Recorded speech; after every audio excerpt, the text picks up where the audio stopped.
Ang Pilipinas ay isang hindi kapani-paniwalang diverse nation, at kasama nito ang iba't ibang mga estilo at diskarte sa kumakatawan sa bawat lokal na pamahalaan. Habang ang pinakamaganda ay subjective, maraming mga city hall ang madalas na nabanggit para sa kanilang nakamamanghang arkitektura sa Pilipinas. Kaya narito ang top 40 most unique and beautiful city hall sa Pilipinas. Ngunit bago yan ay huwag kalimutan i-click ang like, subscribe button, and notification bell, para laging updated sa mga video na ating ginagawa, para sa inyong dagdag kaalaman. Salamat! 4 na po, Valenzuela City Hall, Metro Manila. Ang estilo ay hindi isang tiyak na estilo ng arkitektura para sa Valenzuela City Hall, ngunit malamang na tumutukoy sa disenyo at simbolikong elemento ng opisyal na logo nito, na kumakatawan sa mga sangay ng lokal na pamahalaan ng lungsod, kasaysayan, at industriya nito. 19. Tagbilaran City Hall, Bohol. Ang bagong estilo ng arkitektura ay isang modern, neoclassical design, na may isang 4 na palapag na pinatibay na concrete structure. Kasama sa mga pangunahing tampok ang isang klasikal na hitsura, solar panel para sa kuryente, at koneksyon sa Wi-Fi. 38. Danau City Hall, Cebu. Ang estilo ay isang modern, functional building designed upang suportahan ang mga operasyon ng gobyerno ng lungsod. Sa kasaysayan, ang orihinal na gusali ng munisipyo, na itinayo sa panahon ng Espanya, ay may ibang estilo na nailalarawan sa pamamagitan ng mga coral na bato at capit shell windows. 37. San Fernando City Hall, Pampanga. Ang architectural style ng San Fernando City Hall, ay classical at baroque, batay sa 1853 na disenyo.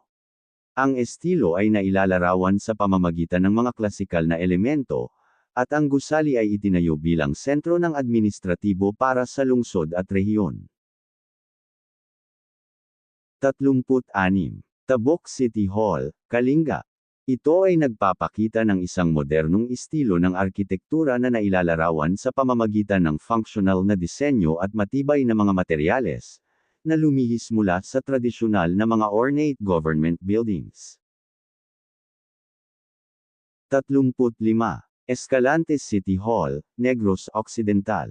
Ang bagong Escalante City Hall, na madalas na tinutukoy bilang The Pentagon, ay nagtatampok ng isang modernong disenyo ng arkitektura ng lungsod na sumasalamin sa kanilang kasaysayan. 34. Sagay City Hall, Negros Occidental. Nagsisilbi itong upuan ng gobyerno ng lungsod, na responsable sa pamamahala ng mga lokal na gawain, pagpapatupad ng mga ordinansa sa lungsod, at pagbibigay ng mga pampublikong serbisyo sa mga residente nito. 33. Tabaco City Hall, Albay.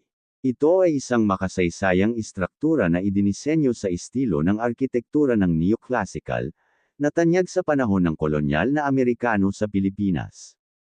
Ang gusali, na opisyal na pinangalanan ang Palacio Presidencia, ay nakumpleto noong 1929. 32.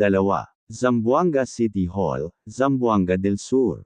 Ito ay isang makasaysayang landmark na bantog sa Filipino colonial architectural design, inilarawan din bilang Spanish era or American era colonial style. Matatagpuan ito sa gitna ng lungsod, sa isang dulo ng Plaza Rizal. 31. Lawag City Hall, Ilocos Norte. Nagiging kawili-wili ang brick dahil ito ay isang material na hindi gaanong ginagamit ngayon. Ang paggamit nito sa gusaling ito ay isang salamin ng rehiyon ng Ilocos, kung saan ang mga ito ay gawa sa ladrilyo dahil sa kawalan ng adobe, tulad ng itinuro ng mga prail ng Espanya. 30. Baez City Hall, Negros Oriental. Isang magandang single-story building na itinayo sa mission style na may malapit na symmetrical facade at isang kaaya-aya na pasukan na may restrained details. Ang pagdaragdag ng isang second level sa facade ng gusali ay maaaring magawa ng mas mahusay upang mapanatili ang symmetry at ang rhythm ng mga arco. 29. Quezon City Hall, Metro Manila. Ang Quezon City Hall ay isang modernist building design na nagtatampok ng isang classic and symmetric octagonal structure na lumilikha ng isang illusion of weightlessness. 28. Ormoc City Hall, Leyte. Ang bagong estilo ng Ormoc City Hall ay hindi isang solong architectural movement, ngunit sa halip isang symbolic design na pinaghalo ang likas at pamana sa kultura na may isang pasulong na pananaw. 27. Butuan City Hall, Agusan del Norte. Ang architectural style ng Butuan City Hall ay nakatuon sa kasaysayan, kabuluhan, at pangangasiwa ng lungsod.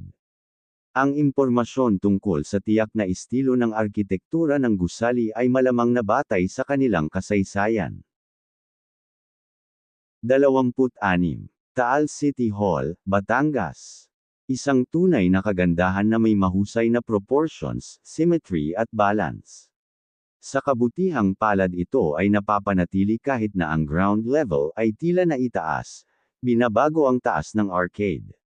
Gayunpaman, ang gusali ay magsisilbi ng maayos para sa kanilang aplikasyon sa UNESCO World Heritage Site. 25. Tacloban City Hall, Leyte. Ang Tacloban City Hall ay tumutukoy sa pisikal na hitsura at estilo ng arkitektura ng gusali na matatagpuan sa Canhurao Hill, na nagsisilbing sentro ng administratibo para sa gobyerno ng lungsod. 24. San Pedro City Hall, Laguna. Ang estilo ng City Hall ay higit na nakatuon sa kasaysayan, populasyon, at mga produktong pang-ekonomiya ng lungsod. Ang mga lokal na bulwagan ng lungsod ay karaniwang nagpatibay ng isang modern or contemporary architectural style, kung minsan ay isinasama ang mga klasikal na elemento. 23. Tuguegarao City Hall, Cagayan. Ang disenyo nito ay marahil ay nailalarawan sa pamamagitan ng mga contemporary features na angkop para sa function nito bilang isang gusali ng gobyerno ng munisipyo, kumpara sa isang estilo ng kasaysayan o ornate style. 22. Calapan City Hall, Oriental Mindoro. Ito ay isang municipal government's chief administrative building, at habang maraming mga bulwagan ng lungsod ang may natatanging estilo ng arkitektura, ang pagtukoy ng isang natatanging estilo para sa partikular na gusaling ito ay mangangailangan ng tiyak na impormasyon sa kasaysayan o arkitektura. 21. Karkar City Hall, Cebu. Nagtatampok ang bagong Karkar City Hall ng isang modern, multi-story design na may pagtuon sa isang malambot at contemporary aesthetic na kaibahan sa mga makasaysayang istruktura ng panahon ng Espanya. 20. Coronadal City Hall, South Cotabato. Ito ay isang modern center para sa mga government services, education, and enterprise. Ang estilo nito ay tinukoy ng mga bagong tampok nito, kabilang ang isang museum, modern library, at ang pasalubong center. 19. Davao City Hall, Davao del Sur. Ito ay isang gusali ng pamana na may estilo ng makasaysayang arkitektura, na nagsimula sa pagkumpleto nito noong 1926. Ito ay isang dalawang palapag na istruktura na orihinal na munisipalidad at na-convert sa City Hall sa cityhood ni Davao noong 1937. 18. San Juan City Hall, Metro Manila. Ang estilo ng arkitektura ng San Juan City Hall ay batay sa Spanish colonial period, kasama ang kasalukuyang facade na inspirasyon ng Casa de la Panaderia sa Madrid's Plaza Mayor. 17. Sipalay City Hall, Negros Occidental. Ito ay mayroon modern design na batay sa kanilang kasaysayan. Nagsisilbi itong sentral na tanggapan para sa gobyerno ng lungsod at ang mga opisyal na functions nito, at matatagpuan sa Barangay Hill Montilla. 16. Tanawan City Hall, Batangas. Ito ay may isang modernong estilo ng arkitektura, tulad ng ebidensya ng hitsura nito sa mga larawan. Ito ay isang bagong modernong gusali ng gobyerno na matatagpuan sa Barangay Natatas, Tanawan City, Batangas. 15. Sorsogon City Hall, Sorsogon. Nagtatampok ang bagong City Hall ng isang modernong estilo ng arkitektura na nagsisilbing isang beacon of governance, habang pinarangalan pa rin ang mayamang kasaysayan ng lungsod. Ito ay inilarawan bilang isang modernong istruktura na kapwa gumagana at simboliko. 14. Imus City Hall, Cavite. Ang estilo ng bagong City Hall ay nakatuon sa pagiging modern, energy efficient, sustainable, and accessible, tulad ng dinisenyo ng tanggapan ng arkitektura ng lungsod. Ang disenyo nito ay prioritize ang mga tampok na eco-friendly at pag-access ng gumagamit. 13. Talisay City Hall, Cebu. Ang estilo ay tumutukoy sa dalawang magkakaibang bagay, ang neoclassical style ng City Hall sa Cebu at ang modernong estilo na madalas na nauugnay sa Talisay City Government Complex sa Negros Occidental, na may mas kontemporaryong diskarte sa pampublikong sining at infrastruktura. 12. Malaybalay City Hall, Bukidnon. Ito ay inilarawan bilang isang modernong gusali na may magandang disenyo, kung minsan kinukumpara sa isang palasyo. Ang estilo ng arkitektura nito ay nagtatampok ng modern aesthetic, well-attended pods, at isang maganda, kahanga-hangang hitsura. 11. Iloilo City Hall, Iloilo. Nagtatampok ang City Hall ng isang dome na nangunguna sa liin-isang Iloilo statue, isang simbolo ng kasaganaan, pag-asa, at kapayapaan, at matatagpuan sa Plaza Libertad, na bahagi ng makasaysayang lugar ng bayan na estatwa. 10. Puerto Princesa City Hall, Palawan. Ang function nito ay upang magbigay ng mga serbisyo sa lungsod at pamahalaan ng mga lokal na operasyon, na may isang misyon upang maglingkod sa mga residente na may patas at mahusay na serbisyo at isang pangitain upang lumikha ng isang mas progresibo at ligtas na lungsod. Siyam. San Jose del Monte City Hall, Bulacan.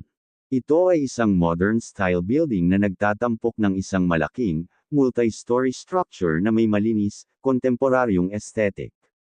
Matatagpuan ito sa loob ng isang sentro ng gobyerno, kasama ang disenyo nito na sumasalamin sa paglago at pag-unlad ng lungsod bilang isang pangunahing sentro ng lungsod. 8. Urdaneta City Hall, Pangasinan.